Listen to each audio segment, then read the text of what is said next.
কোটা আন্দোলনের পরিবহন খাতে ক্ষতি হয়েছে প্রায় 10,000 কোটি টাকা।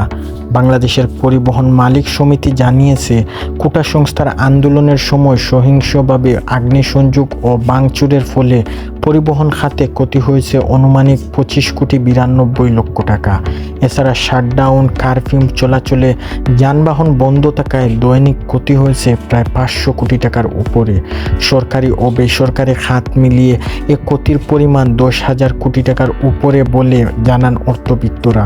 সম্প্রতি কোটা সংস্কারের আন্দোলনকে ঘিরে উত্তপ্ত হয়ে রাজধানী সহ পুরো দেশ দেওয়া হয় কমপ্লিট শাটডাউন কর্মসূচি। ফলে বন্ধ থাকে যান চলাচল আর শিক্ষার্থীদের আন্দোলনের সুযোগ নিয়ে জ্বালা পোড়াও করে ধর্মসত্য ও কর্মসংস্থান নামে একদল দুর্ভোগ, যারা ভাঙচুর ছাড়াও পুড়িয়ে দেয় বাস সহ পণ্যবাহী ট্রাক এবং বিভিন্ন মালামাল সহ গাড়ি।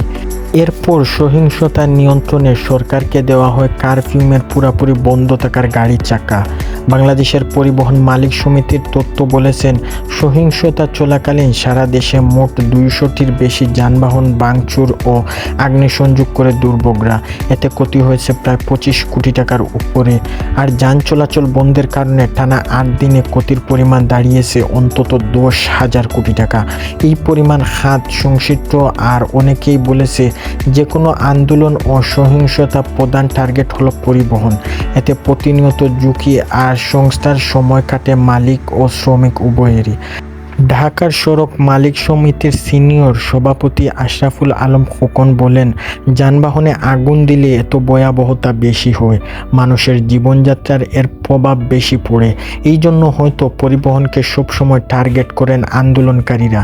বাংলাদেশের বাস ট্রাক মালিক এবং আসিওরের চেয়ারম্যান রমেশ চন্দ্র ঘোষ বলেন, আমাদের বাড়ির রাস্তাঘাটে গাড়ি চলে, এগুলো তো আর তালা দিয়ে আটকানো যাবে না। এই পরিস্থিতির মধ্যেই আমাদের দিন যায়। তবে পরিবহন খাতে এই নৈরাজ্যের অর্থনীতির জন্য হুমকি স্বরূপ বলে মনে করেছেন অর্থনীতিবিদেরা। ডক্টর মোহাম্মদ ফজলুল করিম বলেন, সরকারি ও বেসরকারি উভয় খাতের বিভিন্ন যানবাহন পুড়িয়ে দেওয়া হয়েছে। সব মিলিয়ে ক্ষতির পরিমাণ হিসাব করলে প্রায় 10,000 কোটি টাকার কম হবে না।